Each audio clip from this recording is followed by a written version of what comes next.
Hello, അസ്സലാമു അലൈക്കും. വെളിയങ്കോട് മഹല്ല് ഭാരവാഹികളോടാണ്.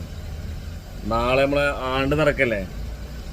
ആണ്ട് നടക്കുന്നതിന് ഭാഗമായിട്ട് പല എന്താ പറയുക ഊഹാപോഹങ്ങളും ജനങ്ങൾക്കിടയിലുണ്ട്. കാരണം ലഹരി മാഫിയാണ് ഫുഡ് കൊടുക്കുന്നത് എന്നുള്ള ഒരു ചർച്ചകളൊക്കെ ഉണ്ട്.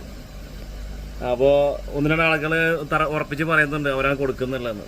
മഹല്ലി ഭാരവാഹികൾപ്പെട്ട ആളുകൾ തന്നെ. അവർ രണ്ടുമൂന്ന് ചേരികളാണല്ലോ. അപ്പം അങ്ങനെയാണെങ്കിൽ ചെയ്യേണ്ട രണ്ട് കാര്യങ്ങളുണ്ട്. അതൊന്ന് പറയാൻ വേണ്ടിയിട്ടാണ്. ഒന്നെന്താ വെച്ചാൽ, ഈ വരുന്ന ആളുകളുണ്ട്, ചീനി മേടിക്കുന്ന ആളുകളുണ്ടല്ലോ നാളെ മറ്റന്നാളായിട്ട്. അപ്പോൾ അവരോട് പറയാം, ഇങ്ങനെ കിട്ടിയ പൈസക്ക് വാങ്ങിയ പൈസയാണ്, ഫുഡാണ്. അപ്പോൾ ഈ ആൻസും MDM ഒക്കെ പോലത്തെ സാധനങ്ങൾ വിറ്റിട്ട് കിട്ടിയ പൈസയാണ്. അപ്പോൾ നിങ്ങൾക്ക് വേണമെങ്കിൽ കൊണ്ടുപോയി തിന്നോളി, അല്ലെങ്കിൽ തിന്നണ്ടെന്നുള്ള വർത്തമാനം ഒന്ന് പറയണത് നല്ലതായിരിക്കും.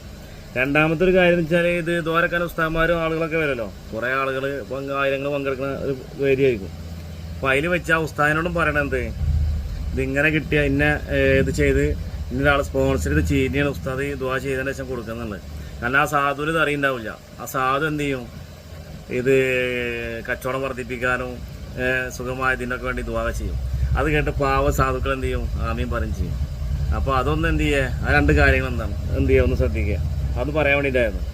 അല്ലെങ്കിൽ പിന്നെ എന്ത് ചെയ്യും, വരുന്ന ഉസ്താദന്മാരോടും മറ്റുള്ള ആളുകളോട് നമ്മൾ പറയേണ്ടി വരും, ഇത് ഇങ്ങനെ കിട്ടിയ സാധനം ഉന്നതാന്നൊക്കെ. അതിന് പല ഇതിനെ സത്യത്തെ മറച്ചു വെക്കാൻ എന്ത് ചെയ്യാൻ പറ്റില്ല, ഒരു പരിധിയിൽ വരെ മറച്ചു വെക്കാൻ കഴിയില്ല. അപ്പോൾ മഹല്ല് ഭാരവാഹികളോടും വേണ്ടപ്പെട്ട ആളുകളോടും മാത്രമേട്ടാ ഒന്ന് സൂചിപ്പിക്കുന്നുള്ളൂ.